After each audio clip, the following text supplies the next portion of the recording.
signs which he performed on those who were diseased. And Jesus went up on the mountain, and there he sat with his disciples. Now the Passover, a feast of the Jews, was near. Passover, do we need any self-explanation? Huge. This is the big deal, right? And so, oh, there's one other thing I had here.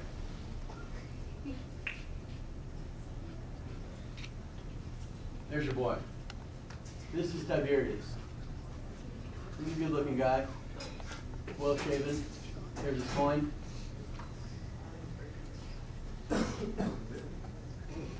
Anyway, that's him, if you wanted to know him. Okay. So Jesus sits over here, and the Passover is getting near, which is a big deal. That means there's a lot of transition. People are coming up to Jerusalem from all different places in order to be a part of Passover. So then Jesus lifted up his eyes, and seeing a great multitude coming toward him, he said to Philip, "Where shall we buy bread that these may eat?" Now, I tried to wonder why in the world you would choose Philip. And one thing I've been learning through hanging out with certain friends is I enjoy hearing my voice. You guys ever have that guy? And so one of the things that my mentors do is they tell me to make sure I'm just shutting up all the time.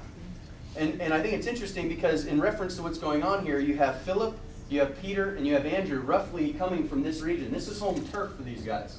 And yet you have Philip being the most timid, the quiet guy in the club. Right? So he certainly sees that he's probably a disciple of John the Baptist, and he's like, "I believe you, John." John's like, "That's Jesus, go follow him." Philip takes off, and then he's bold enough to bring a buddy with him, Nathaniel, right? He says, "Come on, Bugs, this is the Messiah, trust me, just go with this," right?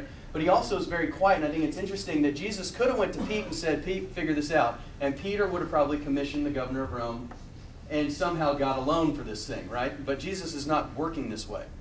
He says, "Philip, Mr. Quiet Guy in the corner, what do you have to say? This is your home turf. This is where you live. You know where the grocery stores are. We got a bread problem. There's 5,000 people we need to feed."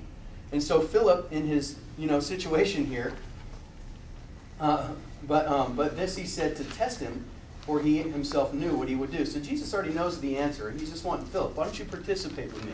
Let's figure these things out together. Let's see your faith. I want to know. I don't want to know where you are. I want you to know where you are." Right? And he says, and it says, Philip answered him, 200 denarii worth of bread is not sufficient for them, that every one of them may have a little. How much is a denarii worth? If you were to go to work, mine says 8 months' wages. 8 months' wages. See, you've already jumped ahead. I was trying to build this climax. Jesus tells his stories and he says, I'm going to pay you for a day's wage. What is a day's wage? 1 denarii, right?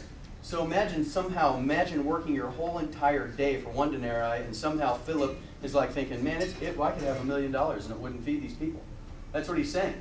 A whole entire day's wage. Imagine working for 8 months of all your wealth to come and feed this one breakfast or one lunch, your 8 months' wages, right? That's what he's dealing with here. And so now imagine where we're having this talk is right here. And I don't know if the grass has changed since then, but we'll just pretend this is the grassy knoll that they're sitting on, right? Because I was kind of hoping it would be the grassy place up there, but it's not. They're hanging right there. And obviously this is a couple thousand years later, so, it's changed. Was it like an original idea for Jesus to feed the people that were following him? Or did other religious leaders or rabbis do the same thing? I don't know. That's a good question. I would say from the first part of your question is Jesus was only doing what he's supposed to do. He had prophecy to fulfill, and he had God making a specific plan. He had a complete agenda, and he was going to fulfill it 100%. So he wasn't going left.